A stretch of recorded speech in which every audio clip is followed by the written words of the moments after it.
Olá pessoal, tudo bem com vocês? No vídeo de hoje aqui do Insight Edu, a gente vai ter uma aulinha de matemática básica, mas relaxem, para a prova da OBA, a Olimpíada Brasileira de Astronomia e Astronáutica. E o foco aqui do vídeo, pessoal, são os níveis 3 e 4, beleza? Se você está estudando para essa prova ou para outras provas, sugiro que você se inscreva aqui no nosso canal se você ainda não é inscrito, já para ficar atento aos nossos próximos vídeos e você não perder nada, beleza? Pois então, pessoal, embora não seja só contas, existem muitas questões conceituais na prova da OBA, nos níveis 3 e 4 é bem comum da OBA cobrar alguns cálculos. E existem vários casos em que esses cálculos não são complexos, não são complicados. Nesse vídeo, pessoal, eu separei para a gente resolver em detalhes 3 questões, uma do nível 3 e 2 do nível 4. Mas eu garanto que todo mundo do nível 3 consegue fazer essas questões do nível 4 também. A gente já tem aqui no YouTube um aulão de matemática básica com várias questões também mais tranquilas para vocês entenderem. E aqui vamos ter mais questões justamente para a gente ver na prática, aqui no papel, como que é o desenrolar, o desenvolver dessas questões. Sem mais delongas, vamos lá para as questões. Vamos começar com essa daqui do nível 3. A distância média entre os centros da Terra e da Lua é de 384 mil quilômetros e entre os centros da Terra e do Sol é cerca de 150 milhões de quilômetros. O diâmetro da Lua é de 3.500 km e o da Terra é de aproximadamente 12.800 km. A velocidade da Terra em torno do Sol é cerca de 108 mil km por hora e a velocidade da Estação Espacial Internacional em torno da Terra é de cerca de 27 mil km por hora. E aí você tem o item A e o item B para responder. O item A pergunta: quantas terras enfileiradas cabem entre os centros da Terra e da Lua?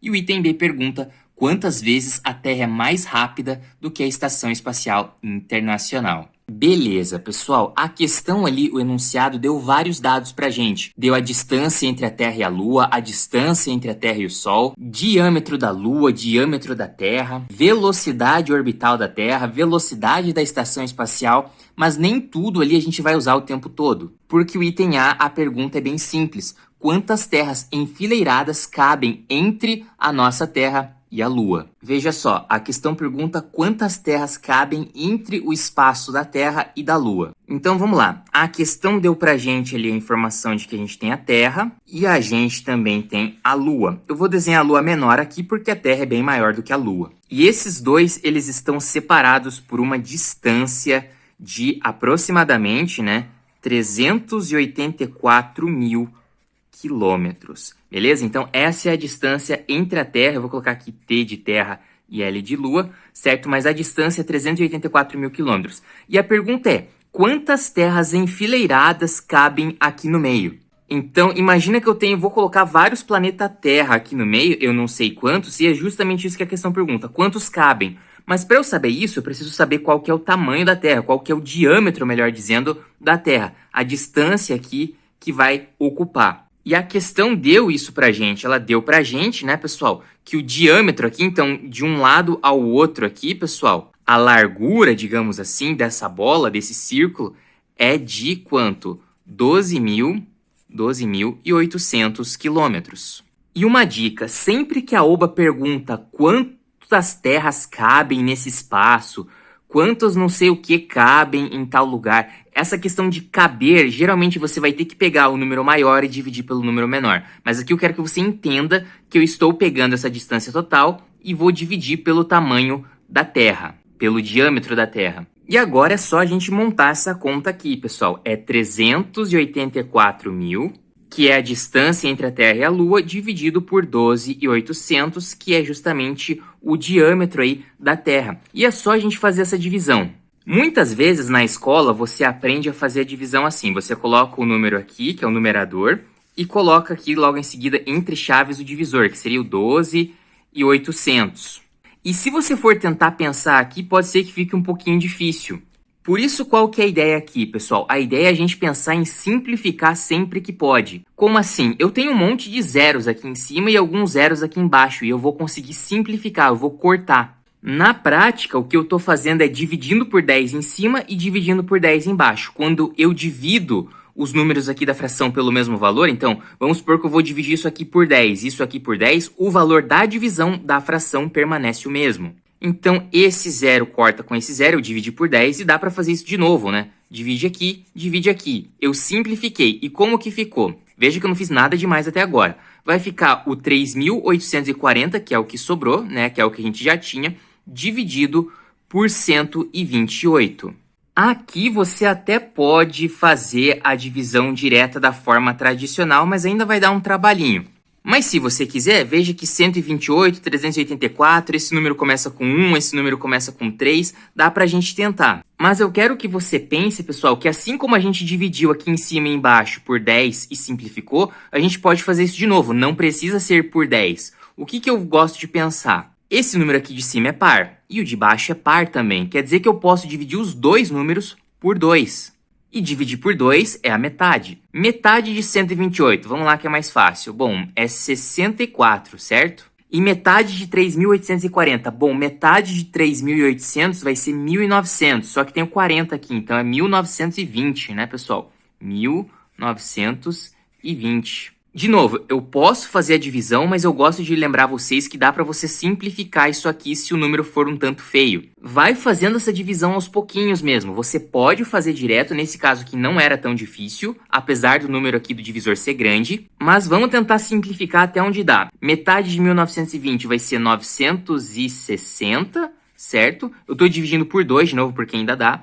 E metade de 64 é 32. Opa, agora começa a ficar um pouco mais amigável esse número aqui, né? Porque 30, 60, 90, eu tenho 96, 32, quer dizer que dá pra gente dividir aqui. E como agora voltou a aparecer um zero, o que eu gosto de pensar? Eu faço essa conta aqui de cabeça, 96 dividido por 32, certo? Que vai dar 3, né? 32, 64, 96, vai dar 3 e tem um zero sobrando. Então, vai dar 3, certo? Que é essa divisão que a gente fez. E tinha esse zero aqui que a gente esqueceu de colocar. Então, é 30. E veja, a divisão a gente já fez e essa é a nossa resposta da letra A. Ou seja, entre a Terra e a Lua, cabem aí enfileiradas, uma juntinha, grudada na outra, cabem 30 planetas Terra. Ou seja, a Lua está bem longe do nosso planeta aí, certo? Item A resolvido. E agora a gente vai para o item B. E o item B pergunta quantas vezes a Terra é mais rápida do que a estação espacial. Agora não está falando de distância, está falando apenas de velocidade. Então vamos pegar as velocidades ali do enunciado. A velocidade da Terra vai ser aí, em média, né, pessoal, 108.000 km por hora, ou seja, é bem rápido. E a velocidade da estação espacial, inclusive a gente tem aqui no canal um aulão bem completo sobre esse tema das estações espaciais, principalmente aí falando da Estação Espacial Internacional, mas a velocidade da Estação Espacial Internacional, de acordo com a questão, é 27.000 km por hora. E a pergunta é muito simples: quantas vezes a Terra é mais rápida do que a Estação Espacial? Veja só. A velocidade da Terra é bem maior que a velocidade da estação espacial. Então, se a velocidade da Terra fosse o dobro, você ia dizer que a Terra é 2 vezes mais rápida. Se a velocidade da Terra fosse o triplo, você ia dizer que a Terra é 3 vezes mais rápida. Tranquilo? Então, para saber quantas vezes mais rápida a Terra é em relação à estação espacial, o que eu vou fazer? Uma divisão de novo. Eu vou dividir a velocidade da Terra pela velocidade da estação espacial e ver o número que a gente consegue. Então, é só pegar a velocidade aqui da Terra, 108.000 km por hora, certo? E vou dividir aqui pela velocidade da estação espacial, 27.000 km por hora. Lembra que aqui a gente simplificou os zeros? Pois é, como é uma divisão de novo, aqui eu vou fazer a mesma coisa. Simplifico os zeros aqui, um zero em cima e um zero embaixo, outro em cima, outro embaixo, outro em cima e outro embaixo, e a conta ficou simplesmente 108 dividido por 27. E você não precisa fazer uma conta, montar uma conta aqui completa com vários zeros e depois ficar brincando com esses zeros para ver o número final que dá, porque você consegue simplificar. E agora dá para fazer isso até de cabeça, né? Porque 27 é perto de 25. Se fosse 25, ia dar o quê? 25, 50, 75, 100. Ia dar aproximadamente 4, né? 108 é um pouco maior, mas 108 é um pouco mais que 100, 25, 27 é um pouco mais que 25, então dá pra gente fazer essa aproximação. 27 vezes 2 vai dar o quê? O dobro de 27 é 54. E o dobro de 54 é 108. Opa, então parece que fecha certinho 4, né? Então é justamente isso o resultado da nossa divisão. A Terra, ela é 4 vezes mais rápida do que a estação espacial, certo? Continha de divisão bem tranquila aqui para a gente entender de matemática básica, beleza, pessoal? Dessa questão é isso, vamos agora para as duas questões do nível 4, beleza? Em 2021, o Jeep robô Perseverance, da NASA, com dimensões equivalentes às de um automóvel, foi colocado em Marte para exploração da sua superfície e realização de uma série de experimentos. Muito se fala do envio de seres humanos a Marte, mas 95% da atmosfera marciana é composta de dióxido de carbono, CO2. O oxigênio, O2, está presente na proporção de apenas 0,2%. Um ser humano necessita de 720 gramas de oxigênio por dia para a respiração. O MOXIE, um dos experimentos a bordo do Perseverance, produz 10 gramas de O2 por hora, a partir do CO2 existente na atmosfera marciana. Quantos dias serão necessários para que o MOXIE, funcionando ininterruptamente, produza a quantidade de O2 necessária ao consumo diário de um ser humano? Vou até fazer essa revisãozinha aqui antes de irmos para a questão. Um dia, pessoal, ele é composto por 24 horas. Uma hora é composta por 60 minutos. E um minuto é composto por 60 segundos.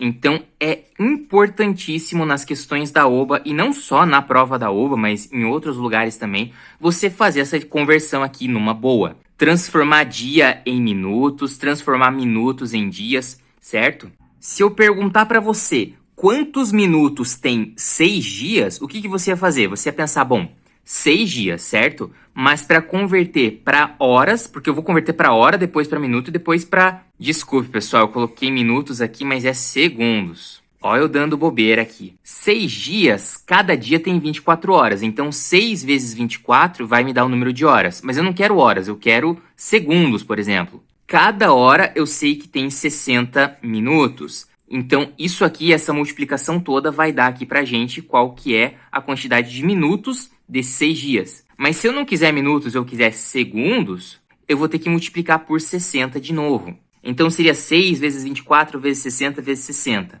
E de maneira inversa, se eu falasse para vocês, eu gastei 50 mil minutos estudando.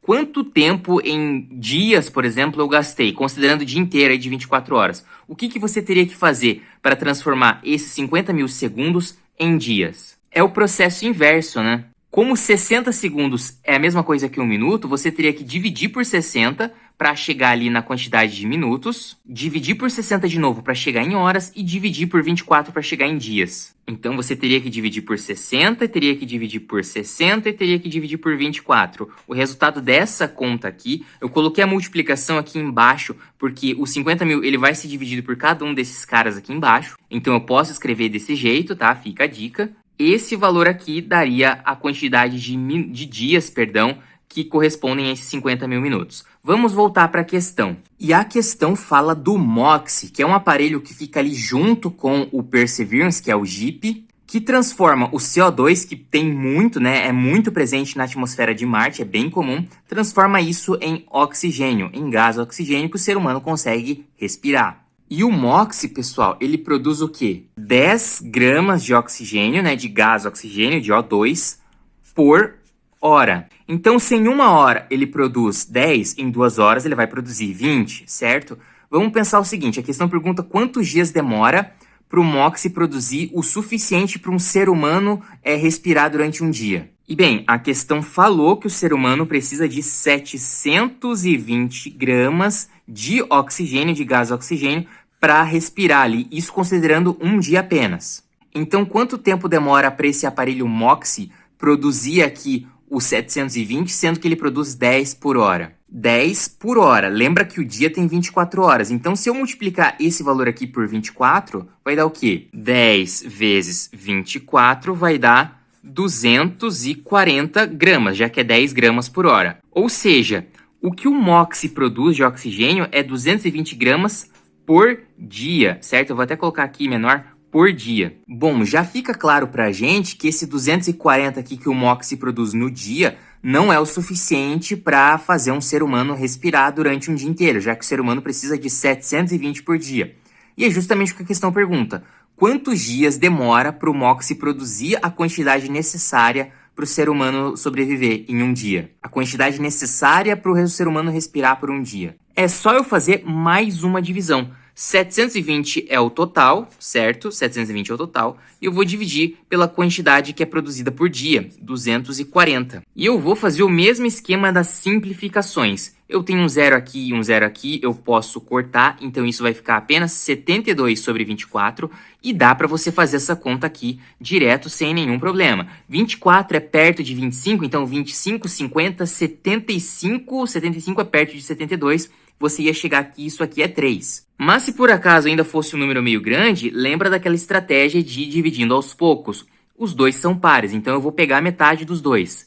Metade de 24 é 12. E metade de 72, bom, se fosse 70, metade seria 35, então vai ser 36. Até chegar um momento, por exemplo, 36 sobre 12 é tranquilo de fazer de cabeça, certo? Mas se não fosse ainda, você continuava nessa ideia. Metade de 12 é 6, metade de 36 é 18. E essa conta aqui, esse número que era um tanto esquisito de fazer, 720 por 240, se transformou em 18 sobre 6. Dá para você simplificar de novo se você quiser, ficaria 9 sobre 3. Mas aí já tá bem fácil e você já consegue descobrir que é 3. 3 o quê, pessoal?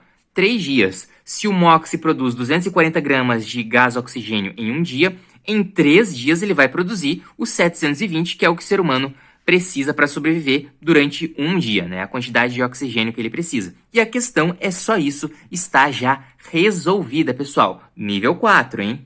Mas uma vez que você interpreta, não fica tão difícil e mesmo as contas, se você souber essa ideia da divisão aqui, pode te ajudar bastante, beleza? Vamos para a próxima e última aqui do vídeo, que eu deixei por último não por ser a mais difícil, mas por precisar um pouquinho de interpretação. Vamos lá. A Voyager 2 é uma nave robótica norte-americana lançada pela NASA em 20 de agosto de 1977. A sonda se aproximou dos 4 planetas gigantes do Sistema Solar, produzindo valiosíssimos resultados científicos e as melhores fotografias daqueles corpos e dos seus satélites obtidas até então. Tornou-se o 4º artefato humano a ultrapassar a órbita de Plutão em 1989 e no final de 2005 encontrava-se a uma distância de cerca de 75 unidades astronômicas da Terra. E aí a questão dá para você uma imagem ali da sonda Voyager. Sua velocidade atual em relação ao Sol é de 15,3 km por segundo, o que equivale a cerca de 3,23 unidades astronômicas por ano. Assinale a alternativa que traz a que distância em UA, unidades astronômicas, a Voyager 2 estava da Terra no final de 2015. Tranquilo, pessoal, essa questão não é difícil, mas ela exige uma pequena interpretação. Tanto que eu vou explicar aqui o raciocínio errado que poderia te levar a uma conta que não dava alternativa nenhuma. A questão falou pra gente que a sonda foi lançada em 1977, certo? E ela perguntava a qual distância estaria do Sol em 2015. E você podia simplesmente fazer essa continha aqui, que seria emprestar aqui, transformar em 15, ia dar 8. Aqui, fazendo essa conta, ia dar 3, ia dar 38 anos. E talvez o que você fizesse seria pegar o 38 e multiplicar pela velocidade atual que a questão falou pra gente, que era de 3,23 unidades astronômicas por ano. O problema é que essa conta aqui, esse caminho, ele vai dar um valor muito grande, que não está em nenhuma das alternativas. E qual que é o problema? O raciocínio desse caso aqui foi errado, porque eu não posso considerar a data de 1977. E aqui vai uma pequena explicação sobre gravitação, pessoal. Bom, a Voyager, a sonda, ela foi lançada do planeta Terra, então aqui está a Terra. E a questão falou que a sonda se aproximou dos 4 grandes planetas, os grandes planetas gasosos. Que lembra lá, são Júpiter, então aqui seria o planeta Terra. Daí você teria Júpiter, você teria Saturno, Urano e Netuno. E a sonda, pessoal, ela saiu aqui da Terra e se aproximou desses planetas. Não sabemos se foi uma trajetória reta ou se não foi. E qual que é o ponto aqui? Se a sonda ela está no vácuo aqui, porque aqui você já não tem atmosfera nenhuma, você tem o vácuo, ela vai numa velocidade constante se ela não estiver sendo impulsionada por nada. Ela permanece na velocidade. Só que na medida que ela se aproxima do planeta, por causa da atração gravitacional, ela pode se aproximar bastante. E isso faz com que ela acelere. Então, por mais que ela não caia aqui no planeta, se ela passar meio perto,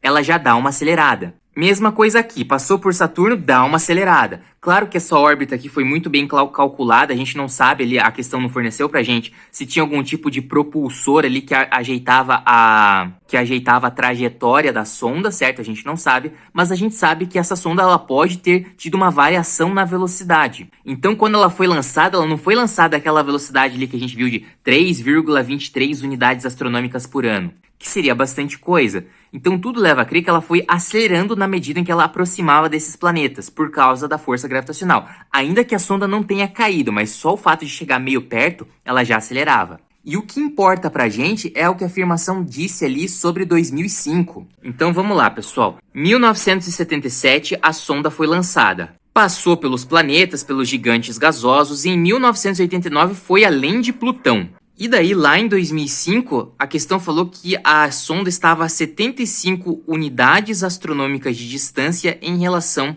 ao nosso planeta Terra.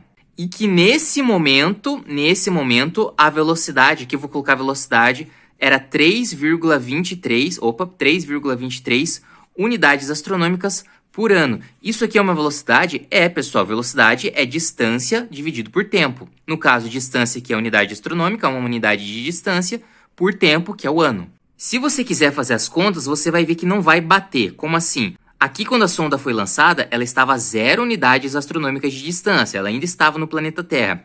Só que nesses 38 anos, pessoal, se ela tivesse nessa velocidade desde o início, pessoal, de 77 para 2005, ela estaria a pelo menos 90 unidades astronômicas de distância e não a 75, o que leva a gente a crer que, de fato, durante a trajetória da sonda, houve uma aceleração. Então a gente não sabe, nesse período aqui, antes de 2005, qual foi a velocidade média ali da sonda. O que a gente sabe é que depois que ela passou de Plutão, ela foi embora para o vácuo, digamos assim. Porque depois de Plutão você não tem outros planetas como um Júpiter ou um Saturno que vai ter uma gravitação muito forte e vai afetar a velocidade da sonda. Então a gente pode dizer que de 2005 em diante a velocidade da sonda foi constante desses 3,23 unidades astronômicas por ano.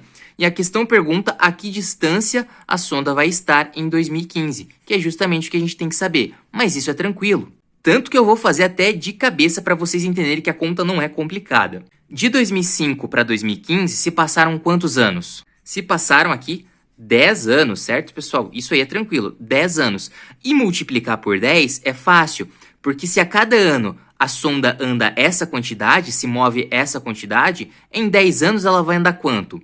10 vezes 3,23, que seria só jogar a vírgula uma casa para cá. Ou seja, nesses 10 anos, a sonda andou, digamos assim, pelo espaço, 32,3 unidades astronômicas. Até chegar em 2015, que é o que a questão pergunta. Então é só a gente pegar o 75 e somar com o 32,3, sem problema, sem segredo. Mas para fazer isso aqui no detalhe, o que eu vou fazer, pessoal? 75 é um número que não tem vírgula e 32,3 é um número que tem vírgula. Então, como que eu vou somar aqui, pessoal? Eu vou somar o 75 com o 32,3. Repare no jeito que eu coloquei aqui, pessoal. Unidade embaixo de unidade, dezena embaixo de dezena, para a gente não se confundir. O 75, por não ter vírgula, a gente pode dizer que é 75,0. E agora está bem parecido aqui para a gente fazer a conta normalmente. Eu posso até ignorar a vírgula aqui no começo e colocar só depois. E agora é só fazer continha. 0 mais 3, 3. 5 mais 2, 7. 7 mais 3, 10. A vírgula estava aqui, eu vou manter ela no lugar que ela já estava. Então, 107,3 o quê? Unidades astronômicas. Vai ser a distância da sonda Voyager lá em 2015. Então, isso daqui, apenas isso daqui, já é a nossa resposta, que corresponde ao gabarito dessa questão aí, pessoal, que é aqui a letra A, beleza? Até esqueci de falar que na questão 2 que a gente resolveu aqui, o gabarito era a letra A também, mas não tem problema não. Então veja, pessoal, aqui a gente resolveu uma questão do nível 4, nível do ensino médio, que é o mais difícil, só com matemática bem tranquila. E aqui também, claro que você tinha que pensar um pouco, entender que aqui a velocidade não ia ser constante, mas tendo essa ideia aqui de 75 e depois 10 anos, e que você precisava somar esse valor, aí ficava bem fácil, você conseguia chegar na resposta só com matemática básica. E do nível 3 também, vocês viram como é importante essa questão de você simplificar aqui para facilitar uma conta que às vezes é difícil. 3.840 por 128, como é que eu faço isso de cabeça? Vai simplificando que uma hora você consegue achar o resultado aí de maneira mais fácil. Aqui é a mesma coisa, né? 720 por 240 eram números grandes, vai simplificando, vai dividindo até você falar, opa, essa aqui eu consigo fazer, essa daqui eu consigo fazer de cabeça. E na maioria das questões, claro que existem questões mais difíceis do que essas, mas na maioria, os cálculos são simples, mesmo no nível 4. Geralmente o que muda é que do nível 3 para o nível 4, comumente os enunciados são maiores. E de vez em quando você vai realmente achar uma questão um pouquinho mais difícil do que apenas fazer uma divisão aqui, isso é normal. Mas tem muitas aqui do nível 4 mesmo que você consegue matar só dominando a matemática básica. Beleza, pessoal? Bem, por esse vídeo a gente vai ficando por aqui. Espero muito que você tenha gostado, espero muito que você tenha entendido. Se você gostou do vídeo e não está inscrito no canal, aproveita para se inscrever. Isso ajuda bastante e incentiva bastante a gente. E deixa o seu comentário aí que a gente lê tudinho, beleza? Por hoje a gente fica por aqui, espero muito que vocês tenham gostado. Um grande abraço, ótimos estudos e até a próxima!